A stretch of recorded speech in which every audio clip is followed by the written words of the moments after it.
દક્ષિણ ગુજરાતના પૂર પ્રભાવિત ગામો ગેજ, નાના પોંઢા તાલુકાના આમદા ગામ અને સુખાલા જેવા ગામોની મુલાકાત લઈને જ્યારે અમે પીડિત પરિવારોને મળ્યા ત્યારે ત્યાંની પરિસ્થિતિ અત્યંત ચિંતાજનક હતી.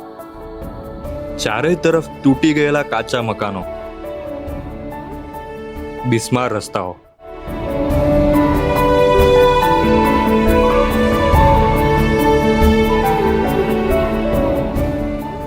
અને અંધારપટમાં ડૂબેલા વીજળી વગરના ઘરો જોવા મળ્યા.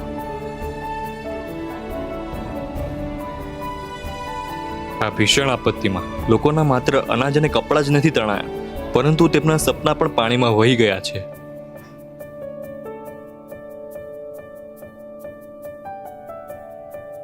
આવી વિકટ પરિસ્થિતિમાં ડોક્ટર નીરવ પટેલ અને તેમની ટીમે પૂર પ્રભાવિત વિસ્તારોની મુલાકાત લીધી અને લોકોની વેદના સાંભળી.